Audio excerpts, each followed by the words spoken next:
Olá, gente! Chegamos aqui no último encontro sobre história antiga e medieval. Então, vamos ver hoje relações de poder e relações sociais de trabalho no medievo. Esse tema figura também na BNCC. Temos duas unidades temáticas, que congregam esses temas, justamente as lógicas de organização política e o trabalho e formas de organização social e cultural. Como objeto de conhecimento, isso vai figurar lá como a passagem do mundo antigo para o mundo medieval, a fragmentação do poder político na Idade Média, na unidade temática sobre política, e na social e relacionada ao mundo do trabalho. Então, aparece como relações de trabalho em diferentes temporalidades e espacialidades. Roma antiga, Europa medieval e África. Então vejam que é uma abordagem comparativa. Não é para a gente esgotar os assuntos relacionados a um saber e a outro. E sim para fazer essa abordagem de uma forma comparativa, entendendo os nossos tempos também. Vejam lá habilidades. Caracterizar e comparar as dinâmicas de abastecimento e as formas de organização do trabalho. Escravidão, servidão e trabalho livre no mundo antigo. Então, ter esse olhar plural para o passado. A gente vai aqui agora ver 4 possibilidades didáticas de trabalhar isso. Qual que é o sentido de fazer, de abordar esses conteúdos. Então, o porquê e o como trabalhar esses conhecimentos, ou o que trabalhar. O conteúdo é o mais fácil. Agora, o como e o porquê trabalhar, Uma primeira abordagem possível, que eu quero destacar com vocês, é pensar a atuação da igreja medieval lá nos termos colocados pelo Jacques Le Goff. Se o seu político é uma província do religioso, e ele está pensando na trifuncionalidade, as 3 ordens, Os trabalhadores, os oradores e os belatores, os guerreiros. Ele está pensando na sacralização dessas 3 ordens como um aparato de propaganda, um aparato ideológico. É importante a gente partir desse conceito de ideologia. A ideologia é um conceito polissêmico, tem muitas definições, então é importante a gente definir de qual ideologia estamos falando. Feito isso, a gente pensar de forma comparativa, ou podemos começar a aula falando, das ideologias contemporâneas. Quais são as formas de conformar a mentalidade das pessoas, de convencer as pessoas acerca de determinadas visões de mundo? Como que determinadas relações sociais são sacralizadas, portanto, retiradas da esfera da ação humana e naturalizadas como algo que sempre foi assim e sempre será assim. Então vejam essa reflexão crítica, o potencial dela de fazer os alunos argumentarem, perceberem a realidade, intervirem na realidade, que são aquelas competências da história e das ciências humanas, conforme a BNCC. Relacionado a isso, é importante também a gente pensar e trabalhar as formas de resistência. De um lado, um esforço de convencimento, e do outro, as formas de resistir a isso. A gente pode pegar aqui o tema das revoltas camponesas no final da Idade Média. Então, como formas de se opor a essa visão de mundo. Então, a fragilidade também da imposição, como isso não é imposto e aceito de uma forma universal e abrangente. Ligado a essa possibilidade de abordagem, a gente pode pensar uma outra relacionada à legitimação do poder político. Pensar aqui, então, como o político no medievo se caracteriza pela eclésia, pela a ideia da totalidade social regulada pela igreja. Então, essa mesma lógica da política como uma província do religioso. Mas como que se justificam especificamente as relações de senhorio e vassalagem? Como que se criam laços de dependência entre os sujeitos políticos? Como você mantém, então, bases políticas Então, uma fragmentação, uma repartição do poder político, mas, ao mesmo tempo, uma verticalização desse poder, uma concentração do poder nas mãos de poucos sujeitos. Não são democracias, são sociedades monárquicas, sociedades senhoriais.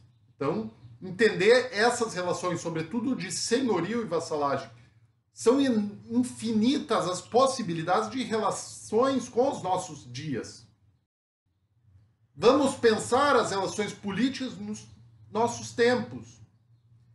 Sobretudo nas cidades interioranas e em regiões onde não há muito emprego, a gente tem a estrutura pública, a coisa pública, empregando boa parte das famílias. Isso implica uma relação de dependência dos sujeitos em relação a quem se elege. Então, o estabelecimento de redes de clientes em troca de apoio político, não é isso? Assim que as campanhas têm funcionado em várias cidades do interior, como nas cidades do interior maranhense e demais cidades do interior do Nordeste e demais regiões também, né? As prefeituras são muito significativas nas relações de emprego. Inclusive, isso impacta diretamente na educação, com os professores e professoras não tendo estabilidade, tendo que se submeter a essas lógicas clientelistas, não é verdade?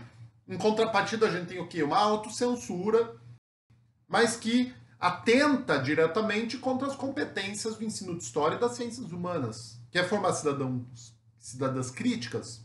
Então, a gente precisa ter as lógicas de resistência e propiciar um ensino crítico que permita os sujeitos se integrarem na realidade. Veja esse paralelo, então, entre relações de senhorio e vassalagem e conceito de clientelismo, tão importante na sociologia brasileira, né? Para fechar a ideia da ideologia do Legoff, então o político como campo do religioso, isso também vem ganhando corpo nos últimos tempos na sociedade brasileira, e não só aqui, como em outros países também, né? O avanço do fundamentalismo, dos fundamentalismos. São fenômenos aí que passam pelas diferentes religiões que têm livros, né? O conceito de fundamentalismo é ser até os fundamentos, então leituras literais. Nesse sentido, a gente pode e deve fazer paralelos com as visões atuais que pretendem submeter novamente o político ao religioso. Então, superar a ideia de Estado laico, que foi um avanço aí lá do debate do iluminismo, para garantir justamente o convívio das diferenças, a pluralidade, sem a imposição de um modelo religioso na política. O condicionamento de que os sujeitos se atêm em suas relações públicas conforme determinados valores de uma religião em particular, em detrimento das outras. Então a gente precisa fazer também esses paralelos, né? Aqui a defesa da dignidade humana condicionada à manutenção do Estado laico, para que ninguém sofra discriminação de caráter religioso, obviamente. E aqui é importante não só destacar continuidades ou semelhanças, como rupturas, diferenças. Por exemplo, questão da legalidade. Essa situação contemporânea, ela atrita diretamente com as instituições e a legislação brasileira, diferentemente do passado. Então é importante também destacar, provocar reflexões sobre semelhanças e diferenças. Vejam, sempre lembrando que os sujeitos do saber têm que ser os alunos, os sujeitos ativos. Se a gente quer cidadão crítico e atuante, eles que têm que ser os protagonistas da construção do saber. Nós, como facilitadores, mediadores, provocando eles a se perguntar essas questões, a dar respostas a essas questões. Uma terceira abordagem possível e necessária é uma contraposição das relações de trabalho. Relacionar a escravidão, servidão, trabalho livre antes e hoje. A questão das corporações medievais, tá? A hierarquização desse universo do trabalho ontem e hoje. Quais são os elementos de continuidade? Quais são os elementos que são rompidos, as diferenças, as semelhanças. E aqui a gente pode começar a aula falando do presente, mostrando, fazer uma leitura coletiva de documentos como a Declaração Universal de Direitos Humanos, resoluções da Organização Internacional do Trabalho, ou mesmo, principalmente aí, a Constituição Federal de 1988. Pensando então os direitos trabalhistas, questionando como que se dá esse processo de consolidação de direitos trabalhistas e questionando então, após formar essa ideia de direitos conseguidos após processos de resistência e luta, pensar outras experiências espaço-temporais como as relações de trabalho no mundo antigo e medieval.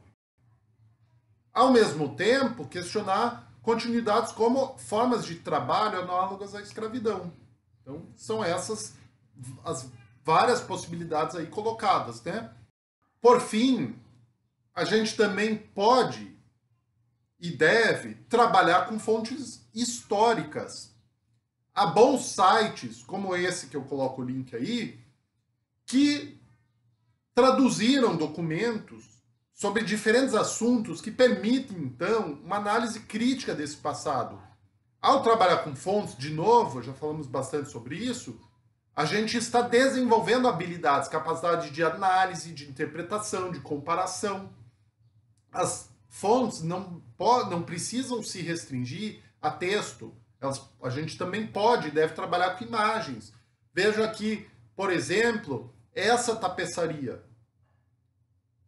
Quantos elementos a gente consegue extrair acerca desse passado? Quantas perguntas a gente pode fazer para essa fonte histórica que ela vai nos dar respostas interessantes. E a partir dessas respostas, a gente pode formar visões sobre o passado, trabalhando então com a teoria da história, com o método de raciocínio histórico, que, como a gente já disse, é fundamental, à medida que é um método crítico, para a leitura das informações contemporâneas, para a crítica às narrativas, às representações de mundo contemporâneas, formar sujeitos questionadores, que não aceitem verdades prontas e acabadas sem se perguntar, sem questionar. Não vejam um meme de WhatsApp, Facebook e reproduzam como verdade. Que tem um senso crítico, uma capacidade de discernimento e pesquisa.